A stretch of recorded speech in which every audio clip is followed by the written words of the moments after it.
Isang magandang hapon po, magagabi na rin po sa bawat isa. Latest weather update po tayo ngayong araw nga po ng Huwebes, January 11, 2024. Pero bago tayo magpatuloy mga kaibigan, pa-like and subscribe naman po. And pa-hit ng notification bell para ma-update ko kayo mamaya or bukas sa lagay po ng ating panahon. So narito na po ang latest weather update natin.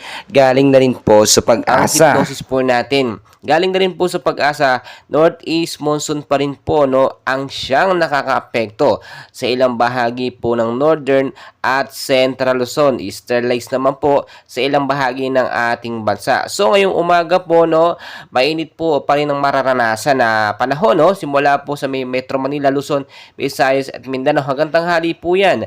Pero bagatin po ng hapon, posible pong maging maulap ang panahon na may pag-uulan. So tuloy-tuloy tayo makikita nyo po or nakikita nyo po sa ating pinaka-live radar. Ito pong dalawang active LPA, patuloy pa rin po nating minomonitor.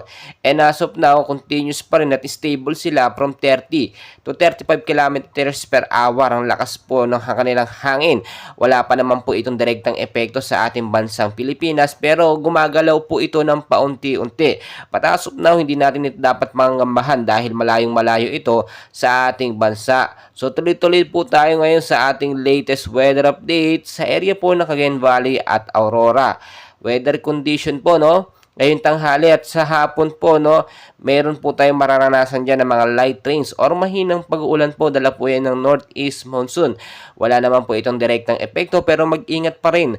Magdala po ng payong jacket o kaya namang kapote, panlaban po yan sa malakas na pag-uulan kung sakali mang umulan na biglaan sa hapon at sa gabi. Sa area po ng Ilocos Region, Cordillera Administrative Region at ilang bahagi po ng Central Luzon, maulap po na panahon at kalangitan ang mararanasan sa hapon at sa gabi na meron pong mga isolated light rains, mahinang pag-uulan pero dapat po natin paghandaan pa rin. Dala po ng northeast monsoon at hanging habagat po yan At dito naman po tayo sa area ng Metro Manila at ilang bahagi ng ating bansa. Tulad po ng ating mga nabanggit sa ibang lalawigan, maulap din na panahon na may mahinang pag-uulan or mga isolated rainfall shower po ang mararanasan po dyan sa may bandang Metro Manila, Luzon. Pagdating po ng hapon, so dala po yun ng easterlies, localized thunderstorm pa rin po. Posible pong magkaroon ng pagbabaha dahil mababa po yung area dyan sa may bandang Metro Manila. So pinaghahanda po tayo dyan.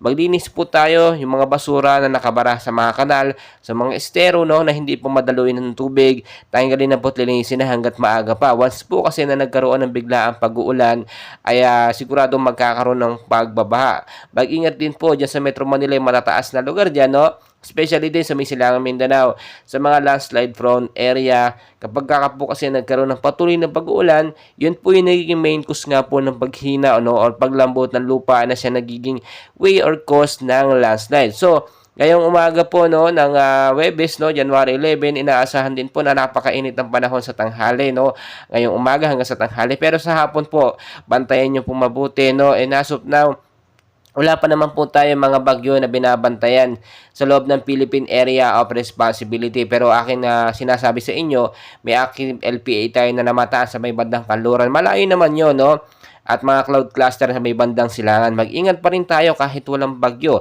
Dahil ang bagyo o ang weather condition ay pabago-bago po talaga yan. Mahirap po i-predict at tila minsan biglaan na lang po lumulutang, lumilitaw po sa ating radar yung mga bagyo na yan. Inaasahan din bago matapos ang kalagitnaan ng January, 1 hanggang 2 bagyo ang posibleng pumasok sa ating Philippine Area of Responsibility. So mga kaibigan, mga kapatid, patuloy ko kayong i-update. And please don't forget naman po to like and subscribe para ma-update ko kayo sa ating daily weather updates. Maraming salamat po.